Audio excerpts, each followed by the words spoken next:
준비되기를 바랍니다. 오늘 읽었던 말씀 가지고 마귀의 유혹을 이기신 예수라고 하는 제목으로 말씀을 전하려고 합니다. 우리가 믿는 예수님은 하나님의 아들이실 뿐만 아니라 세상의 구주가 되십니다. 따라합시다. 세상의 구주이시다. 앞에 보는 바와 같이 성경은 이렇게 계속 증거를 하고 있습니다. 특별히 예수님이 태어나실 때 천사들이 예수님 태어나니까 노래하면서 예수님이 어떤 분이라는 걸 가르쳐 줬어요. 누가복음 2장 11절의 말씀이니까 오늘 다윗의 동네에 너희를 위하여 구주가 나셨으니 곧 그리스도 주시니라. 이 말은 누가 했어요? 하늘의 천군 천사들이 예수님 태어나는 가운데 그 목자들이 있는 그들을 향해서 이 노래를 부른 거예요. 그러면서 강보에 쌓인 예수가 지금 태어났으니까 빨리 가서 확인해 보라 라고 가르쳐 준 겁니다. 자, 여러분, 우리는 여러분의 자녀들이나 여러분 당사자인 자신도 마찬가지지만은 내가 왜 이런 직업을 가졌나? 가령 가게를 운영하고 사업을 하고 직장을 다니고 또 어떤 자기의 소박한 꿈에서부터 원대한 꿈을 향해서 나가고 있는 그런 가운데 직업이 다 있잖아요. 왜 이런 사람이 되었습니까? 예를 들어서 의사가 있는데요. 왜 의사가 되었습니까? 했더니 목사님 저는요 정말 하기 싫은데요. 우리 어머니가 우리 집 살릴 길은 의사를 해야 하니까 네가 장남으로서 의사를 해야 된다. 그래서 네 동생들 다 가르치고 우리 집안 여기서 일어나지면 안 된다 해서 간곡한 부탁이길래 제가 이를 악물고 공부 열심히 해서 의사가 됐습니다. 하지만 나에게는 한 구석 속에서 정말 나는 음악을 좋아해서 음악가가 되고 싶은데 부모님의 바람 때문에 이렇게 됐습니다 라고 한 사람이 있어요. 그래서 자기는 하고 싶은 그 음악가가 아니라 부모님이 원하시기 때문에 그 의사가 됐다는 거예요. 세상에 사는 모든 사람들은 자기가 하고 있는 일을 타의에 의해서든 자의에 의해서든 자기가 원하는 것을 선택해서 준비하면서 자기가 그 본업으로 나가 꿈을 이루었다. 아니면 나는 이 꿈이 아닌데 현실적으로 마땅하지 못해서 이렇게 하다 보니 여기까지 왔다. 지각기 다 말할 거예요. 하지만은 예수님은 이 세상에 태어나실 때 분명한 목적을 가르쳐 주셨어요. 세상의 구주로 태어나셨다는 걸 믿기 바랍니다. 세상의 구주로 태어나셔서 이 구주란 말은 세상의 죄로 말미암아 저주와 불행 속에서 소망이 없는 그들을 끄집어내서 살려주는 구원자가 되신 이분인데 그 일을 위해서 태어났다라고 가르쳐 준 겁니다. 하나님이 아들 예수를 이 땅에 보내신 것도 그 목적을 이루기 위해서 보내셨고 보내심을 받고 오신 예수님은 분명히 그 일을 하시기 위해서 오셨다고 하신 말씀을 믿기 바랍니다. 그래서 예수께서 말씀하시기를 내가 온 것은 섬김을 받으러 온 것이 아니라 도리어 섬기고 많은 사람을 위해서 대속물로 주기 위해서 왔다라고 가르쳐 줘서 조금만 줄이에요. 조금만 줄이에요. 그렇기 때문에 우리는 어떤 가운데서도 그 예수님이 오신 목적을 따라서 사역을 하셨고 모든 일을 준비하셔서 죽으실 때 다른 사람 같으면 십자가에 죽으니까 억울하다. 얘 젊은 나이에 저렇게 죽나 참 불쌍하다 실패자다라고 생각했겠지만은 예수님은 목적하신 대로 다 이루셨기 때문에 죽으시면서 뭐라고 그랬어요? 다 이루었도다 라고 말씀하셨어요. 따라하십니다. 다 이루었도다. 그러면서 목적한 대로 왔기 때문에 목적한 대로 사역을 하시고 죽을 때도 다 이뤘다고 조금도 후회하면 고백을 하게 되었다 이런 말씀입니다. 여러분 우리가 예수 믿고 구원받아 하나님의 자녀 되었다는 것을 믿으시면 아멘 하시기 바랍니다. 그러면 그 자녀가 그냥 된 것이 아니라 예수님이 오신 목적을 통해서 그분이 목적을 이루어 주셨기 때문에 그 피를 힘입고 거듭나서 하나님의 자녀가 되었어요. 믿습니까? 주님의 그 목적이 아니었더라면 오시는 목적을 이루지 않았더라면 아무리 발버둥 친다 할지라도 하나님을 찾으려고 한다 할지라도 만날 수가 없는 거예요. 나는 곧 길이요 진리요 생명이니 나로 말미암지 않고는 아버지께로 올 자가 없다고 말씀하신 것처럼 주님이 우리가 하나님께 가는 길이 되고 진리가 되고 생명이 되기 때문에 주님을 믿음으로써 영적으로 거듭나서 다시나 하나님의 자녀가 되어서 하나님을 아버지라고 불러서 세상은 알지 못하는 그 고백을 하고 있지 않습니까? 기도할 때도 하나님 아버지, 내가 왔습니다. 하나님을 의지하고 섬기고 하나님 뜻대로 살기로 나오니 나를 선하신 길로 인도하여 주옵소서라고 기도하면서 하나님 아버지라고 할 때 아버지 할 때 세상 사람들은 도대체 누가 있나? 아버지가 언제 왔나? 두리번거리지만 보이지 않습니다. 그러나 그렇게 기도하는 사람은 분명히 내가 믿는 하나님은 나의 아버지시다. 할렐루야. 아버지란 사실을 확실히 믿기 때문에 조금도 이상하지 아니하고 누가 비웃는다 할지라도 거기에 관여치 아니하고 믿음으로 그렇게 살아가고 있는 겁니다. 이렇게 이 땅에 구세주로 오신 예수님이 공생애를 시작하면서 준비를 하시는데 두 가지를 준비하셨어요. 하나는 침례받으심으로써 준비하시고 두 번째는 40일 동안 기도하시면서 금식하시며 준비하셨던 걸 믿기 바랍니다. 이 기도를 통해서 금식하면서 준비하시는데 성경에 보니까 성령에 이끌려 광야로 가사 마귀에게 시험을 받았다고 말씀했어요. 여기서 보면 우리는 마태복음, 마가복음, 누가복음을 공관복음이라고 신학적으로 말하는데 이 세 복음서 곧 공관복음에 모두 다 예수님이 시험 받으신 장면이 나옵니다. 하지만 마가복음에는 북을 일러서 간단하게 함축을 시켜놨어요. 그러나 마태복음과 누가복음은 그래도 자상하게 시험 받으신 장면이 나옵니다.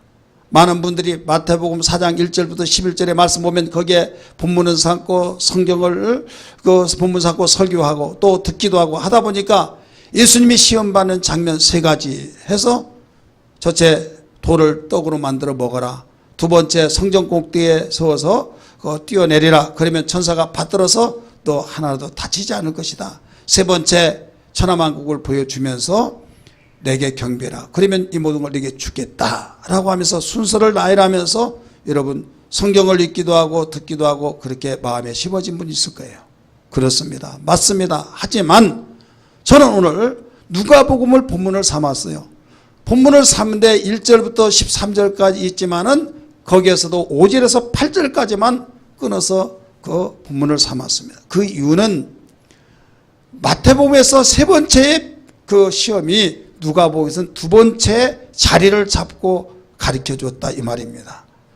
똑같은 예수님이 시험 받는 장면이지만은 마태가 말하는 그 시험의 순서와 누가가 말하는 시험의 순서가 다르더라 이런 말씀이에요.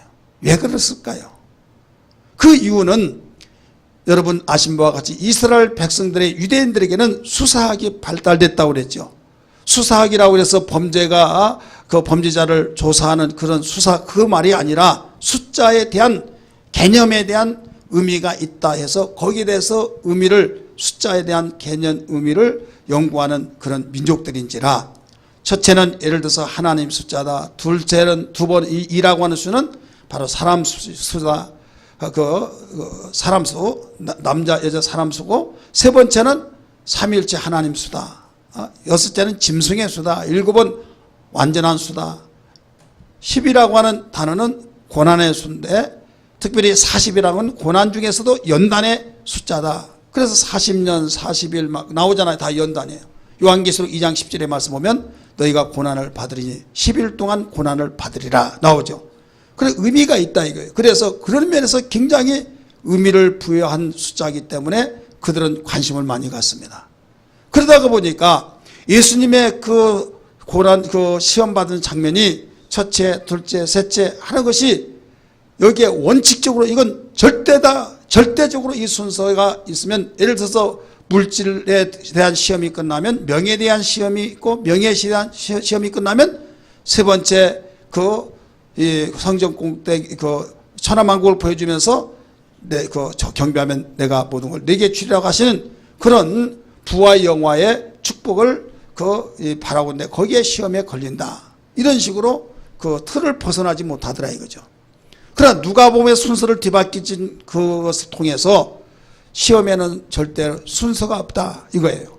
이런 시험이 왔을 때 반드시 이런 시험이 온다. 그게 아니라 어떤 시험이 올지 모른다. 이것을 일러주고 있다고 하는 것을 보여주고 있는 겁니다. 믿으시길 바랍니다. 어떤 사람은 물질의 시험이 있다고 한다면 어떤 사람은 명예에 대한 시험이 있기도 하고 각각 다 달라요. 마태복음에서 마두가복음에서 순서를 뒤바뀌어졌다고 한 것은 전지하신 하나님이 정말로 순서에 의미가 있다고 한다면 고수했을 겁니다. 하지만은 여기에 너희들이 생각하는 것처럼 순서의 의미가 있는 것이 아니라 시험은 어떤 시험이든지 다 각각 다르게 온다. 이걸 가르쳐 주심으로 어떤 시험이 온다 할지라도 다 우리는 이겨내야 될 줄 믿습니다. 뿐만 아니라 마가복음과 마태복음과 누가복음의 그 시험에 대해서 다른 점이 또 뭔가 하면 마태복음에서는 예수님이 시험을 이기고 난 뒤에 4장 11절의 말씀 보니까 어떤 말씀이 나온가 하면 마귀가 떠나고 천사들이 와서 수종을 드니라 이렇게 나와요. 한번 같이 읽을까요? 시작. 이에 마귀는 예수를 떠나고 천사들이 나와서 수종드니라. 세 번째 시험을 이기고 난 뒤에 천사는 와서 수종 들어줬다. 시험하는 마귀는 어떻게 해요? 떠나버렸다 이거예요. 그런데 누가복음에서는 뭐라고 나오냐면 4장 11절의 말씀 보면 마귀가 모든 시험을 다 한 후에 뭐라고 그랬어요? 얼마 동안 떠나니라. 어떤 사람이 나 시험 다 끝났어. 나는 이제 좋은 일만 있어. 이번 이제 다 끝났기 때문에 나는 좋은 일만 일어난다고 이렇게 생각합니다. 그러나 너 방심하지 말거라. 너 이런 시험이 끝났지만은 잠시 떠났을 뿐이지 어느 날 어느 시에 어떤 방법으로 너에게 또 시험이 올 수 있다. 이것을 암시해주고 있는 겁니다. 믿습니까? 그래서 잠시 떠났다라고 하는 것을 누가복음에서는 가르쳐주고 있는 거예요. 그러므로 사도 베드로는 뭐라고 말했느냐? 베드로전서 5장 8절의 말씀 보니까 근신하라 깨어라 오는 사자가 두루 다니며 삼키잘 찾고 있다고 가르쳐주면서 시험을 대비하면서 이겨나갈 것을 너는 각오해야 된다. 준비해야 된다는 것을 믿으시길 바랍니다. 자, 예수님은 누구한테 시험 받았어요? 마귀에게 시험 받았어요. 하나님의 아들이시오 세상을 창조하신 전능자이시오 능하지 못하심이 없는 모든 만물이 당신의 것인 주님한테 바로 접근해서 시험을 했다 이 말입니다. 도대체 마귀가 어떤 자이길래 간땡이도 부었다는 말을 하잖아요. 그런 마귀가 도대체 뭐길래 누구길래 예수님께 와서 시험했느냐 이거예요. 쌈을 잘하고 힘이 있고 바로 권력자고 말 한마디에서 살고 죽기도 하는데 그 앞에 당당하게 나타나서 자기가 하고 싶은 대로 말을 내뱉으면서 이걸 해보시오 저걸 해보시오 할 수 있는 사람은 보통 내기가 아니죠. 그렇지 않습니까? 들어온다는 자체도 그거 힘든데 당당하게 그의 얼굴을 맞대면서 이거 하라 저거 하라 이건 왜 그러냐 막 하면서 그 명령을 할 때 누가 더 높느냐 하면서 아주 으릉거리고 있다는 걸 비춰볼 때 예수님 앞에 예수님의 천지를 창조하신 걸 믿기 바랍니다. 창조하신 창조주 앞에 나타나서 시험하고 있다 이게요. 도대체 그가 누구냐? 마귀다 이게요. 마귀는 어떤 자냐? 요한계시록 12장 7절부터 9절까지 보면 마귀에 대해서 잘 가르쳐주고 있습니다. 7절의 말씀 보니까 하늘에 큰 전쟁이 있었습니다. 전쟁인데 그 전쟁 속에서 마귀와 바로 이 천사들이 싸웠습니다. 싸웠는데 거기에서 결국은 지고 내리 쫓겨납니다. 마귀가 원래는 천사였습니다. 하나님 앞에 가장 가까이서 하나님을 수종된 천사였는데 그가 교만병에 걸려서 무슨 병이에요? 따라서 교만병. 여러분 교만한 사람 조심해야 안 됩니다. 교만병에 걸려가지고 하나님을 수종하는 천사가 나도 저렇게 할 수 있는데 해가지고 하나님 자리를 차지하려고 하는 그런 가운데서 싸움이 일어난 거예요. 이때 지니까 쫓기고 쫓겼습니다. 우리 한번 읽을까요? 시작. 하늘에 전쟁이 있으니 미가엘과 그의 전사들이 용과 더불어 싸울새 용과 그의 사자들도 싸우나 이기지 못하여 다시 하늘에서 그들이 있을 곳을 얻지 못하니라. 큰 용이 내쫓기니 옛 뱀 곧 마귀라고도 하고 사단이라고도 하며 온 천하를 꾀하는 자라. 그가 땅으로 내쫓기니 그의 사자들도 그와 함께 내쫓기니라. 아멘. 이게 마귀예요. 하나님을 수종들며 하나님 앞에 가장 가까이에서 받들어 섬겼던 자가 교만병에 걸려서 나중에 하나님을 등지었어요. 이것을 하나님 아실까요 모를까요? 미가엘이라고 한 자는 미가엘 천사인데 천사장입니다. 바로 이 싸움을 하는 천사, 그 장입니다. 이때 싸울 때 결국 지게 되어서 쫓겼다. 어디로 쫓겨났다고 그랬어요? 바로 땅으로 쫓겨났다. 그래서 성경은 이렇게 말합니다. 하늘에 속한 자는 절규하고 기뻐하라. 예, 하늘에서 이겼으니까. 근데 땅으로 내쫓기니까 땅에 속한 자는 바로 화가 있다라고 가르쳐줬어요. 12절 봅니다. 요한계시록 12장 12절 시작. 그러므로 하늘과 그 땅에 거하는 자들은 즐거하라. 그러나 땅과 바다는 화 있을진저 이는 마귀가 자기 때가 얼마 남지 않은 줄을 알므로 크게 분내어 너에게 내려갔음이라 하더라. 아멘. 자, 마귀가 하늘에서 싸움을 하다가 져서 바로 땅으로 내쫓겼어요. 쫓기고 쫓겼다 이 말이에요. 그러니까 하늘에 속한 자는 즐거워하고 기뻐하라는 거예요.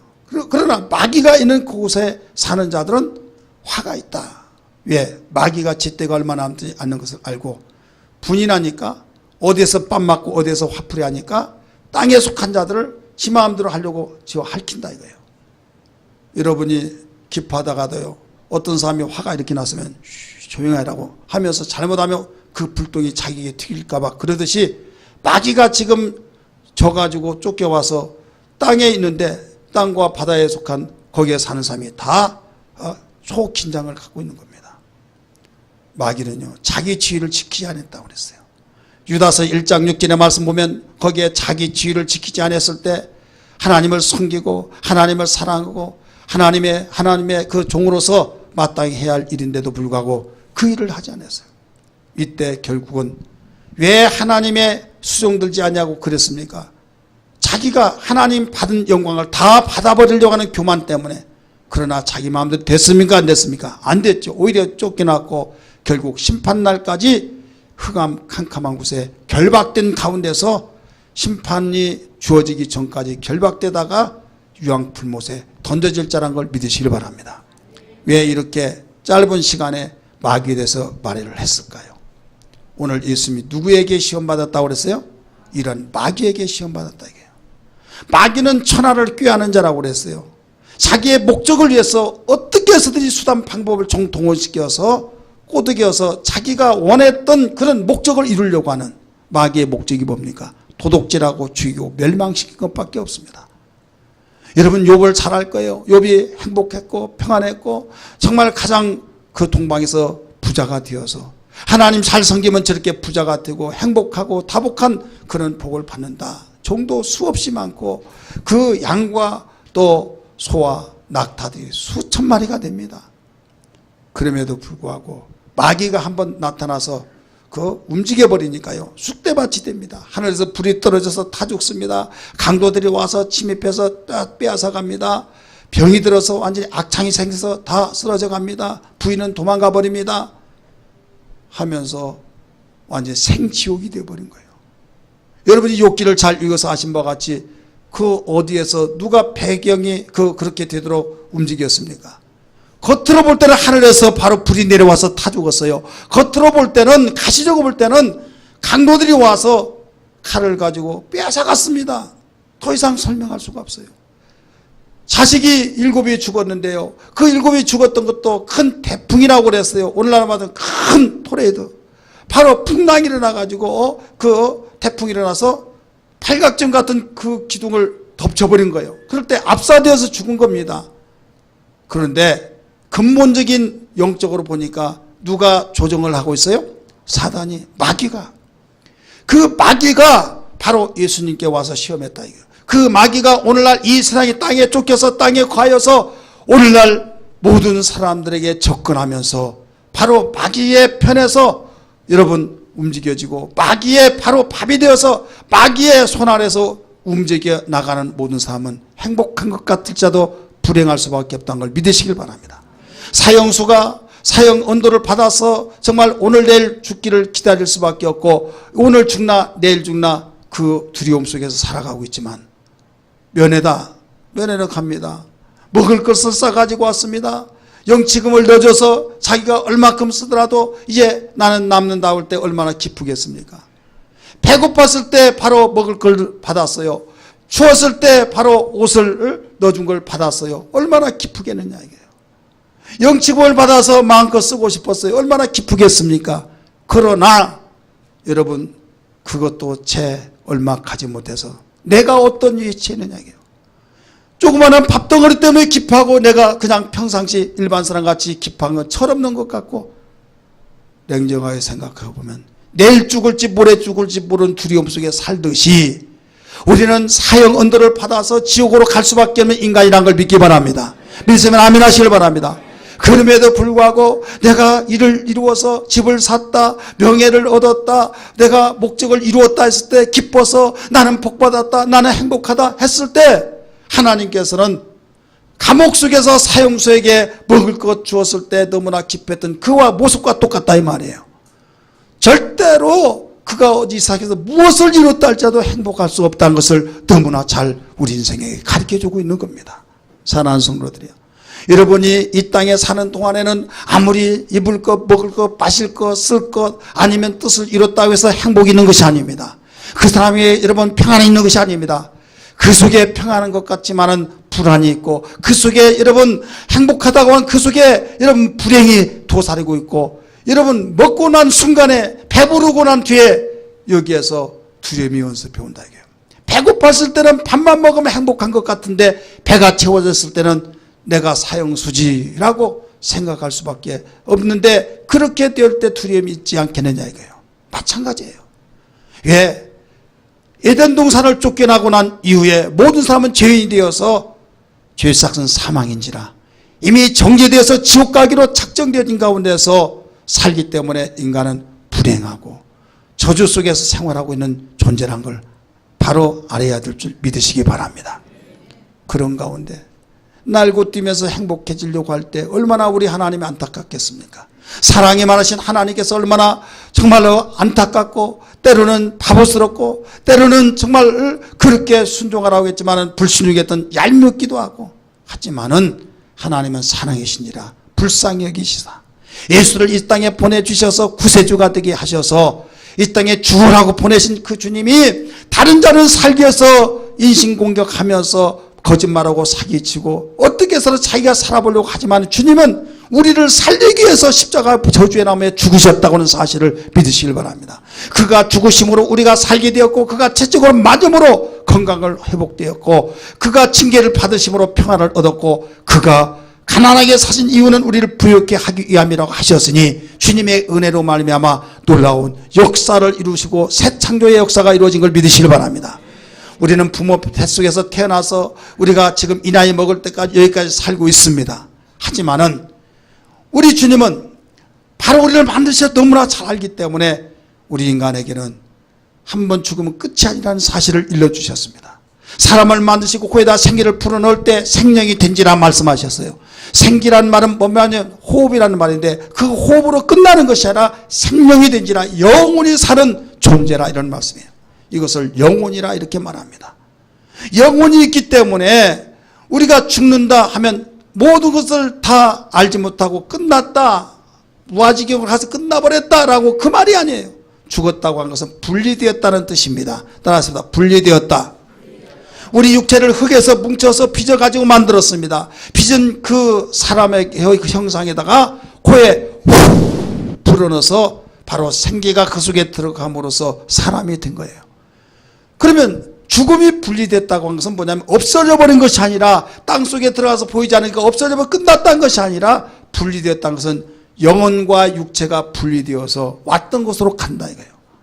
육체는 흙에서 나왔기 때문에 흙으로 갑니다. 영혼은 하나님께로부터 왔기 때문에 하나님께 갑니다. 이게 바로 첫째 사망, 첫 번째 죽음입니다. 그러나 또 한 번 죽음이 있습니다. 그 죽음은, 첫 번째 죽음은 영혼과 육체가 분리되어서 누구나 이상 모든 사람이 죄값으로 맞이할 수밖에 없는 첫째 사망이에요. 두 번째 죽음은 영혼과 하나님과의 분리입니다. 따라합시다. 영혼과 하나님과의 분리. 모든 영혼은 하나님께로 왔기 때문에 하나님께 간다고 그랬잖아요. 하나님께로 가서 하나님께 또 심판을 하시는데 분리를 시키는데 생명이 있는 자와 생명이 없는 자를 분리해버립니다. 따라서 생명이 있는 자와 생명이 없는 자를 분리시킨다. 그러면 생명이 있는 자는 어떤 자냐? 생명인 자는 예수가 생명인 걸 믿습니까?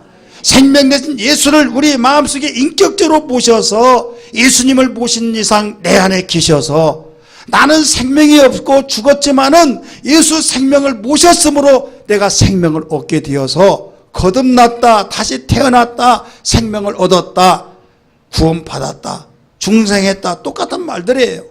그래서 생명을 얻었기 때문에 세상을 알지 못한 비밀입니다. 겉으로 볼 때는 똑같습니다.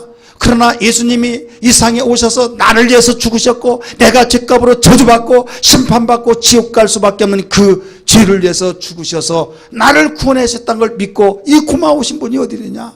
예수님 감사합니다. 내가 이렇게 좋으신 예수님 이제까지 몰라보고 살았습니다. 나를 용서해 주옵소서. 내가 죽을 수밖에 없는 죄인인데 주님이 대신 죽으신 걸 감사합니다 하면서 주님을 마음속에 영접한데 내 마음대로 지금까지 이 나이 먹을 때까지 살았습니다. 내가 주인이었고 내가 하나님이었고 내 힘으로 살았는데 이제는 주님을 내 주인으로 모시겠으니 주님이 나의 주인이 되어주세요.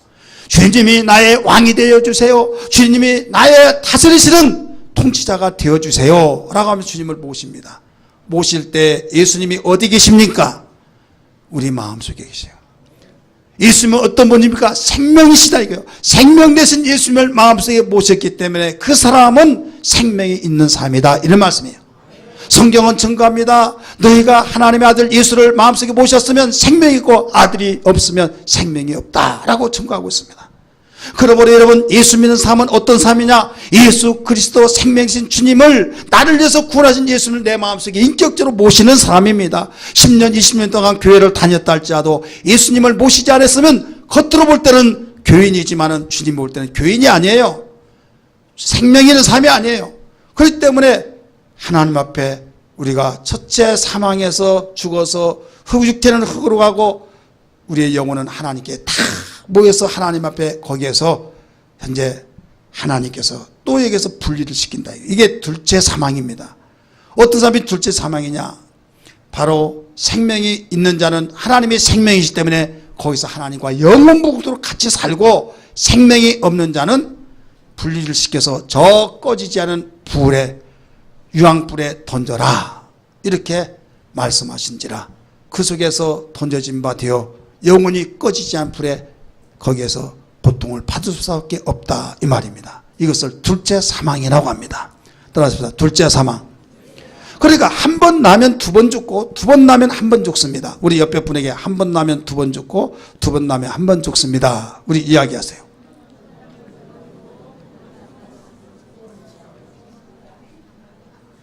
이 세상 모든 사람은 몇 번 났어요? 한 번 난 거예요. 어머니 뱃속에서 났어요. 근데 한 번은 또 어떻게 나냐면 물과 성령으로 말씀을 믿고 바로 하나님의 자녀가 되는 눈에 보이지 않습니다. 하나님만이 보는 것. 내 눈으로 볼 수 없는 것을 현명을 통해서 볼 수 있듯이 우리 육안으로서는 그 사람이 그 사람이고 믿을 때 믿지 않을 때 똑같지만은 하나님의 안경으로 보면 바로 태어난 자라다 이 말이에요. 이걸 뭐라고 그래요? 거듭났다. 예수 안에서 다시 태어났다 이 말씀입니다. 예수를 믿지 아니한 사람 모두 거듭나지 못했습니다. 그러므로 한 번 났음으로써 두 번 죽습니다.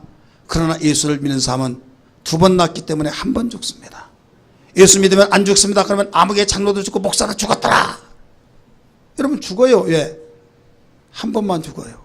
그러나 두 번은 안 죽습니다. 이게 바로 우리 인생이에요. 우리 인생인데 바로 예수님이 왜 하나님의 아들로서 시험을 받았을까요? 그분이 오신 목적이 뭐라고 그랬어요? 구세주 되기 위해서 오셨다고 그랬잖아요. 구세주가 되시기 위해서는 마귀가 방해하고 마귀 때문에 그럼으로써 마귀를 싸워 이기게 하기 때문에 바로 예수님이 시험을 받기 위해서 준비하시러 광야로 가서 40일 동안 금식하시고 기도하신 겁니다. 왜 하나님이 당신이 만든 피조물에게 이렇게 그 시험을 받나? 그런 삶이 있습니다. 여러분 마귀는 이 세상을 창조하기 이전부터 내쫓김을 받은 자예요.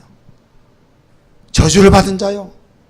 요한복음 8장 44절의 말씀 보니까 마귀는 저주받은다는데 우리는 모두 태어난 자가 되면 마귀에게서 영적으로 태어났다고 그랬어요. 그래서 너희는 너희 아비 마귀에서 태어났다.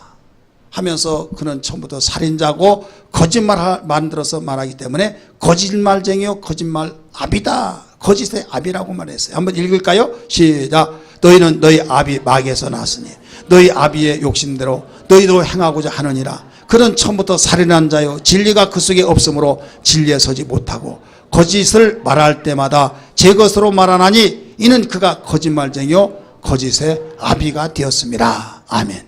아멘. 여러분, 모든 세상의 사람은 죄인으로서 영적으로는 누구의 자식이에요? 마귀의 자식이에요. 아이 그 피가 그렇지 뭐 하잖아요. 모든 사람이 마귀의 자식이에요. 그런데 여기에서 예수 믿는 사람은 예수님 영접함으로 다시 태어나서 하나님의 자녀가 되어버렸으니 여러분 질이 다르다 이게요. 믿습니까? 마귀는 여러분 이 세상에서 임금입니다. 왕입니다. 그래서 누구도 이겨낼 수가 없어요.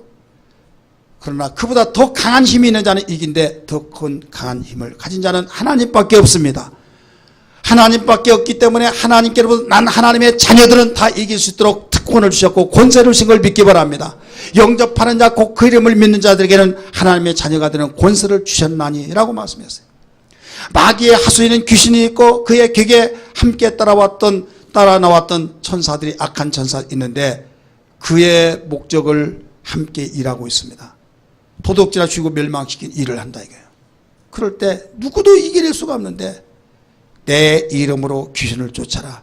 내 이름으로 마귀를 박멸시키라. 내 이름으로 기도하라. 내 이름으로 무엇이든지 원하는 대로 구하라. 네가 할 수 없는 것을 내가 도와줄 테니 내 이름으로 무기를 삼고 일하라 말씀하셨으니 믿는 자에게 소망이 있습니까 없습니까? 여러분 지구만 당하지 아니하고 이길 수 있다는 걸 다시 한번 믿기 바랍니다. 그래서 우리에게 승리가 있는 걸 믿기 바랍니다. 예수의 이름으로 예수의 이름으로 성례를 얻었네. 예수의 이름으로 예수의 이름으로 성례 할렐루야. 예수 이름으로 나갈 때 누가 앞을 서리요. 예수 이름으로 나갈 때 성례를 얻었네. 예수 이름으로 1절 예수 이름으로 예수 이름으로 성례를 얻었네.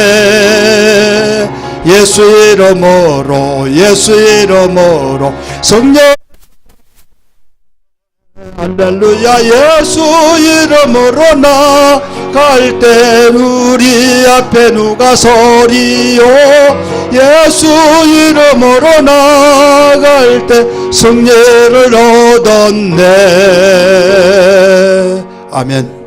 예수님이 승리자가 되셔서 우리에게 너도 나처럼 이기는 자가 되었으니 너 겁내지 말고 이기며 살아라 라고 귀한 선물 주신 걸 믿기 바랍니다. 오늘 읽었던 말씀 마귀의 유혹을 이기신 예수입니다. 여러분 세 가지 시험 가운데 두 번째 시험이 오늘 읽었던 말씀처럼 예수님에게 접근한 마귀는 예수님께 어떤 방법으로 무엇으로 접근했을까요? 자, 접근조차도 못한 그런 대상이 되어야 할 텐데 그 예수님이 이 땅에 오신 이상 하늘에 전쟁이 있어가지고 마귀는 어디로 쫓겼다고 그랬어요? 땅으로 쫓겼어요. 예수님이 공중에 오셨습니까? 이 땅에 오셨습니까? 이 땅에 오셨기 때문에 바로 자기는 내가 왕인데 태어났으니까 너 내 종이야. 그런데 예수님이 나는 하나님의 아들이다 막 그러니까 기분 나쁜 거예요. 그럴 때 거기서 넘어뜨리려고 접근한 겁니다. 근데 그냥 접근하지 않고 어떻게 무엇으로 접근했느냐? 두 가지입니다. 하나는 접근한 것이 순식간에 천하만국을 보이면서 접근했습니다. 따라서 순식간에 천하만국을 보이며 접근하였다. 5절 한번 읽을까요? 5절 말씀 시작. 마귀가 또 예수를 이끌고 올라가서 순식간에 천하만국을 보이며. 자, 이건 순식간이다 이거예요. 두 번째 또 어떻게 접근했느냐? 6절 7절의 말씀 보니까 자기에게 전하면 천하만국의 권세와 영광을 주겠다고 접근했어요. 우리 한번 읽을까요? 시작. 이르시되 이 모든 권위와 그 영광을 내가 네게 주리라. 이것은 내게 넘겨준 것이므로 내가 원한 자에게 주노라. 그러므로 네가 만일 내게 절하면 다 네 것이 되리라. 자, 권이라고 한 말은 개혁성이 권세를 말하고 있어요. 권세. 마귀가 나타나서 예수님에게 어떻게 접근했는가 하면 첫 번째 시험을 자기가 졌어요. 시험을 던졌는데 예수님이 이겼단 말이에요. 그러니까 얼마나 기분이 나쁜지 몰라요. 여러분, 이긴 자는 기쁨이 있지만 진 자는 지금 심통이 나 있죠. 내가 이번에는 이길 것이다. 내가 아까는 졌지만 지금은 이길 것이다. 그래서 두 번째 그를 높은 곳으로 끌어올리면서 천하만국을 보였어요. 근데 이건 순식간에 보여줬다고 그랬어요. 따라서 순식간에 보여주면서 예수님이 얼마나 고독했습니까? 40일 동안 금식할 때 얼마나 배고팠습니까? 그러니까 떡을 만들어서 배에 채우라고 가르쳐줄 때 하나님 말씀으로 살 것이라고 하면서 이겨냈더니 이거 안 통하네 하면서 이제는 그 하늘로 올리면서 순식간에 천하만국을 보이면서 아름다운 거, 귀한 거, 이 천하만국을 너에게 다스릴 권세와 또 영광을 네게 주겠다. 그런데 어떻게 주겠느냐? 합법적이에요. 에이, 이거 누구 건데 네가 주냐? 하면서 한강물 네 것인 줄 알고 내가 공짜로 줄게. 안 속는다. 그럴 수 있잖아요. 그렇기 때문에 이것은 내게 넘겨준 것이므로, 따라서 내게 넘겨준 것이므로 누가복음 4장 6절 7절에 나와요. 그러니까 마귀가 말한 말이에요. 지금 아담과 하와에게 하나님이 모든 것을 맡겨서 바로 그 아담과 하와는 관리자가 되었어요. 세상을. 그런데 이것을 팔아먹어버렸다 이거예요. 가령 내가 자동차를 키를 주면서 한 달 동안 좀 가지고 있으라. 내가 올 때까지 관리하고 있으라. 그랬더니 팔아먹어버렸다 이거예요. 그래서 등기를 다 그 앞으로 해놨어요. 그래놓고 또 이리와, 또 내 말 들으면 이걸 줄게. 법적으로 보더라도 내 거야. 왜? 등기부에 다 올라가 있으니까.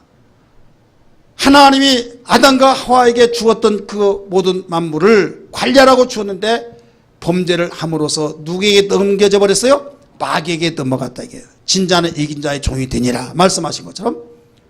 그래서 마귀가 그렇게 말했어요. 마태복음에 나오지 않습니다. 이것은 내게 넘겨준 것이므로 내가 원하는 자에게 준다는 거예요. 내가 원하는, 내 것 가지고 내가 원하는 자에게 주는 것이죠. 그렇지 않습니까? 공짜로 주든 어떻게 해서 주든지 간 내가 원하는 자 주는데 원하는 것이 뭐냐? 내게 절을 하면 내가 주겠다는 거예요. 따라서 내게 절하면 내가 주겠다. 내가 집 한 채 줄게. 집 없어가지고 길거리 나는데 어떻게 하면 뭐 조건이 뭡니까? 다른 거 안 받아. 구두 핥아봐. 그러면 내가 줄게. 때린 것도 아니고 그냥 구두 앞으로 딱 대면서 핥아라. 그럼 내가 줄게. 그러면 그래, 내가 집이 없어가지고 우리 집안 식구들이, 우리의 자식들이 길거리에 나가는 것보다 이보다 더 창피함을 보면서 존심 상하더라도 오늘의 수치를 내가 잊지 않냐고 안 갚으면 차후로 미루고 내가 할지 하면서 한 번만 핥으면 내 것이 되는데, 자, 유혹이 되겠어요 안 되겠어요? 되겠습니까 안 되겠습니까? 되지 않겠어요? 집이 한 채가 얼마인데 8억 가고 9억 간다고 해봐요. 9억이 아니라 그 몇천만 원 간다 할자도 내가 핥을게. 수두룩하게 나올 겁니다. 내가 천하만국을 내게 보여준 거, 이거 내게 절만 하면 내가 주겠다 이거예요. 예수님께. 사랑하는 성도들이요, 오늘 우리에게 가르쳐준 건 뭡니까? 예수님 이기셨죠. 많은 사람들이 예수 믿는 사람이나 믿지 아니한 사람이나 여기에 시험에 걸려서 넘어지고 있는 거예요. 우리가 그냥 스쳐 지나가지 못한 단어가 있어요. 순식간에, 따라서 순식간에 5절의 말씀입니다. 순식간에 천하만국을 보였다. 어떻게 순식간에 천하만국을 보일 수 있습니까? 없어요. 자, 돈을 벌 때 내가 월급이 300만 원이다. 그러면 집을 한 채 살 때 빚 안 내고 샀다. 빚을 안 내고 샀어요. 그럼 몇 년 만에 사느냐? 직장 다닌지 5년 만에 샀다. 그럼 뭐 부모님으로부터 유산을 받았냐? 아니, 아니 다는데 그러면 어떻게 계산이 안 나오는데 대출 받았던 다 얘기할 텐데 그냥 현금으로 샀다는 거죠. 그럼 뻔할 뻔짜야 아니에요? 생각해 보세요. 순식간에 이루어지다. 순식간에. 유혹들이 많습니다. 누가 지혜를 해올 때 야, 너 평생 벌더라도 월급이 얼마다고 하면 너 그 돈 가지고 네가 평생 벌더라도 집 한 채 살 수 있겠느냐? 내가 시킨 대로 하면 집 사줄게. 말을 들어보니까 내가 시킨 대로만 하면 돼. 그럴 때 순식간에 천하만국을 보여주듯이 나에게 팍 와닿으면서 야, 나의 맺힌 것 좀 한 좀 풀어야겠구나. 유혹을 받겠어요, 안 받겠어요? 받는다 이거죠. 다른 거 아니에요. 내게 절만 하면 내가 너에게 넘겨주겠다. 내가 시킨 대로만 하라. 그러면 내가 주마 이거예요. 종교계나 경제인이나 또 어떤 정말 여러 가지 학자이든 어떤 위치에든지 다 무너진 거 보면 거기에서 무너진다 이거예요. 요사이 떨썩하고 그 뉴스 사건 나온 김아무개라는 검사장이 9억이라고 하는 대가성을 받아가지고 거기에 이 검사장급 1호선은 역사의 검찰 첫 번째라는 거예요. 수치다 하면서 계속 연일연야 계속 나오잖아요, 뉴스에. 순식간에 천하만국을 보여줘서 이것만 이렇게 좀 해주시기를 바랍니다 하면서 그러면 하면서 딱 하다 보니까 그걸 이기지 못해서 결국은 무너진 거예요. 예수 믿는 사람은 아니냐? 얼마 전에 어떤 목사님이 왔습니다. 근데 그 목사님은 목회하는 목사님 아니라 성동구치소에서 근무하시는 목사님이에요. 직업은 성동구치소에서 근무하고 신학을 하고 목사 안수를 받고 또 성경과 함께 하고 있는데 그 자녀가 정신적으로 이상이 있어가지고 돌고 돌다가 생각이 나서 목사님께 기도하러 왔다 그랬어요. 자취 이야기를 듣는데 이런저런 말을 하다가 목사님 거기 있다 보니까 별 쓴 사람들이 다 와요. 그래서 그런 이야기를 해줬더니 딸이 그런 이야기를 듣고 완전히 그런 것 같아요 하면서 이제 목사님 이야기가 나온 거예요. 누가 나와요? 목사님들도 많이 들어오고요. 별의별 사람이 다 있고 막 자기도 목사지만은 너무 창피하고 그렇다는 거예요. 여러분 심심치 않게 뻥뻥 터지잖아요. 목사가 이랬다 저랬다 이랬다 뭐 일반 사람도 그러지 않은 일들이 뻥뻥 터진다 이거예요. 왜 그럴까요? 사람은요 목사 그러면 기대가 있어요. 다른 사람은 다 그럴지라도 목사는 그러지 말아야지. 기대가 있으니까 그런 말 합니다. 그러나 공통적으로 다 사람이에요. 하나님이 아닙니다. 사람이기 때문에 바로 순식간에 천하만국을 보여주면서 내게 절만하면 이렇게 준다라고 하는 그 말을 이기지 못해서 무너진다 이거예요. 목사만 그렇습니까? 이게 바로 사회 도덕적으로 윤리적으로 다 무너지고 있는 거예요. 여러분 우리 예수 믿는 사람은 여기서 일어나야 될 줄 믿습니다. 이겨야 될 줄 믿습니다. 우리의 믿음의 모범이 되신 예수 그리스도가 이기셨는데 어떻게 이기셨습니까? 목회자들이 여러분 가슴에 소원이 있다고 한다면 우리 교회 수일 내 수년 내 부흥케 되어서 많은 숫자가 모여서 큰 교회가 되기를 원한다고 한다면 누군 다 원할 겁니다. 그런데 아무리 가고 시간이 연수가 가더라도 개척교회 신설을 면치 못했을 때 얼마나 마음 아프겠습니까? 그럴 때 세미나 이런 저미나 세미나들이 많이 있어요. 가보면 이렇게 해라 저렇게 해라 이걸 하면 정말 된다라고 할 때 금방 될 것 같아요. 막 들어보면. 그렇게 해보다가 교회가 더 무너지는 경우가 있어요. 왜? 순식간에 막 되어지고 순식간에 막 뭐가 다 일어날 것 같고 그래서 그대로 해봤더니 그쪽 교회는 되는데 이쪽 교회는 안 된다 이게요. 여러분 그 세미나는 그분이 자기 나름대로의 성경적이라고 하면서 했을 때 되어진 것을 발표할 뿐이에요. 진리는 아니에요. 유혹을 어디서 받느냐? 목회자들도 유혹을 받아요. 순식간에 천하만국을 보이면서 이렇게 하면 이렇게 데려갈 때 그걸 아멘하고 받아들인다 이거예요. 이건 아니야 성경적이 아니야 빨리 분별해서 모든 것을 판단을 해서 영향 받을 건 받고 물리치는데 그러지 못한다 이거예요. 이해되십니까?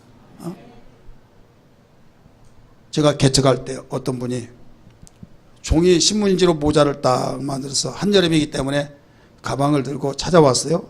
계십니까? 누구시냐고 그랬더니 저 건너편에 그 개척한 목사입니다. 아무개 목사입니다. 그래요. 봤더니 거기에 우체국 옆에 어느 교회가 있었어요.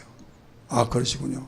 지금 개척한 지 이렇게 다니자 봤더니 간판이 그 개척한 간판 붙여서 그 완전히 자기도 개척한지라 그 같이 그 이루어주고 힘을 실어주고 왔대요.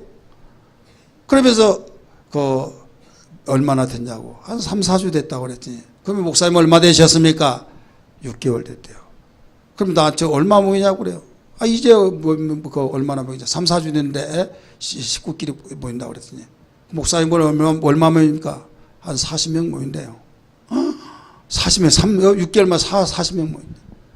그러면서 뭐라고 그 옆에 어떤 교회가 있어요. 장로교회 큰 교회인데 자기는 거기에서 집사했는데 그 교회가 분파가 일어나가지고 거기에서 집사들 마음에 맞는 자기가 포섭을 해가지고 딱 끌고 와서 개척을 해서 자기는 경제적으로나 뭐나 끄떡없고 이렇게 안정권에 들었다고 자랑을 하고 있더라고요. 그래서 제가 그건 아닌데 라고 하면서 그런데 몇 달 있다가 또 만났어요. 신방담에서 만나는데 부흥되셨고 뭐 좋습니까? 막 하면서 하는데 제가 이제 그럼 목사님 어떻습니까? 그랬더니 우리는 예배당을 지으려고 한다. 예배당을 어떻게 짓습니까? 그 숫자 벌써 예배당 짓냐고 했더니 하는 말이 이웃교회 어떤 교회에 문제가 일어났는데 장로님이 돈 많이 낸 장로님이 있는데 거기서 그분만 오면 예배당 짓기 때문에 지금 포섭하고 있다고. 그분만 오면 예배당 짓는다는 거예요. 자, 왜 그랬을까요? 순식간에 천하만국을 보여주면서 바로 그 유혹을 받은 거예요. 저는 그럴 때 분명히 말했습니다. 목사님 그게 아니죠. 왜 그러냐고 그랬더니 왜 그래요? 왜 그러냐는 거예요? 교회라고 하는 것은 전도하고 가르치고 양육해서 그들이 성장하고 또 이런 일을 계속 하다 보면 교인이 모이고 이제는 구심점이 되어서 우리 교회를 예배당을 지읍시다. 모든 성도들이 한마음 되어서 움직여 나갈 때 그렇게 지는 게 정상이 아닙니까? 그랬더니 아이고 목사님 참 순진하시나 그렇게 해서 언제 예배당 지냐고 그렇게 말하더라고요. 나한테 굉장히 순진하다고 다른 말로 말하면 다른 표현은 바보스럽다 이거죠. 저는 이분 가까이면 안 되겠구나. 시간이 흘렀습니다. 교회가 없어졌습니다. 나중에 갔더니 한 2km 있는데 그래 종탑에서 그래서 가봤습니다. 명함이 이런 명함 저런 명함 이력이 대단합니다. 군소교단인데 거기에 뭐 총회장 부총회장 또 무슨 신문 무슨 편집부장 뭐 막 하면서 대단해요. 그런 나중에 그것마저 없어졌어요. 어느 날 만났더니 교회가 없어져 가지고 그냥 옛날 있는 직업으로 들어갔어요. 뭘로 했냐? 전봇대 올라가서 여기다가 이 도라이바 벤치 이런 걸 채워가지고 이 전기공사 했잖아. 그 길로 가는 거예요. 왜 그러냐 이게. 우리는 정도라는 것이 있어요. 믿으시길 바랍니다. 순식간에 천하만국을 보고 유혹을 받아서 될 것 같지만 그 무너져 버린다 이게요. 찰나적입니다. 순간에는 뭔가 꽃이 피고 뭔가 이루어질 것 같지만 속지 마십시오. 예수 믿는 여러분들이요, 우리가 예수님을 구주로 영접하시고 주님 우리에게 보여주신 거 뭐냐면 하나님의 아들일지라도 초월하지 아니하시고 내가 구세주로 온 이상 십자가를 짊어지고 내가 가는 이 길을 가야만이 약속하신 영광을 얻을 수 있고 많은 삶을 살리고 그 씨를 뿌리고 거두던 모든 결과가 이루어진다 라는 것을 아셨기에 죽으시면서도 다 이루었다고 고백했던 걸 믿기 바랍니다. 할렐루야. 여러분 우리는 살면서 예수 믿으며 주의 뜻대로 살기를 원한다고 하면서도 이런저런 크고 작은 유혹들을 너무나 많이 받습니다. 예수님이 마태복음에서 뭐라고 했습니까? 사탄아 물러가라. 하나님이 말씀하셨다라고 하면서 기록된 바 하면서 신명기 6장 13절을 인용하시면서 하나님을 섬기고 그를 경배하라고 하면서 분명하게 지시한 이 말씀을 인용하면서 마귀를 물리시고 이기시는 걸 믿기 바랍니다. 십자가의 길을 외면하지 않았습니다. 고난의 길을 외면하지 않았습니다. 그 길로 갔을 때에 하나님이 보상하셔서 부활의 영광을 주셨고 보좌 우편에 계시고 다시 오실 만왕의 왕으로서 세상을 통치하실 왕으로 오신다는 걸 믿기 바랍니다. 예수는 우리의 길이신 걸 믿습니까? 여러분 신앙생활 하면서 이것저것 하면서 안 될 때 대박 칠 것 없을까? 가정 살면서 불행하고 그럴 때 다른 가정은 행복한 것 같아요. 그러다 보니까 내가 남편을 잘못 만났고 내가 아내를 잘못 만났고 또 자식이 속 썩일 때 내 아들 내 자식은 왜 이렇게 속을 썩인가? 남의 자식은 참 똑똑하고 얌전하고 참 문제가 없는데 하다 보니까 어떤 이런 문제가 일어나요. 순식간에 천하만국을 보여주면서 유혹이 온다. 이거 유혹이 정신 차리세요. 유혹이 오는데요, 이걸 이겨야 될 줄 믿습니다. 씨를 뿌리지 않고 거두려고 하는 자 악한 자라고 했습니다. 게으른 자라고 했습니다. 그러나 씨를 뿌리고 거둘 때 얼마나 힘이 들겠습니까? 그러나 거기에서 30배 60배 100배 이상을 거둔 것이 진정한 복이 된 걸 믿기 바랍니다. 그래서 결론은 하나님 잘 섬기고 그분이 말씀하신 대로 순종하면 우리 선한 씨를 뿌리고 선한 씨가 자라서 선한 것을 거둘 때에 그것이 복이 된 걸 믿기 바랍니다. 여러분 예수님이 이 시험을 이기기 위해서 기도하셨습니다. 예수님이 시험을 이기기 위해서 오직 기록된 말씀을 가지고 이기신 걸 믿기 바랍니다. 7월달 8월달 느슨해지기 쉬운 시대 계절이에요. 기도에 느슨하지 않기를 바랍니다. 말씀을 묵상하기를 바랍니다. 여러분 오늘 우리는 제8주 성경 대탐험을 마지막 주간이에요. 곧 이어서 제2차 하면서 또 성경 대탐험 할 것입니다. 모두 다 근신하고 깨어서 어떤 유혹받지 말고 오직 믿음으로 살기를 주님으로 축원합니다. 믿음으로 가기를 주님으로 축원합니다. 할렐루야.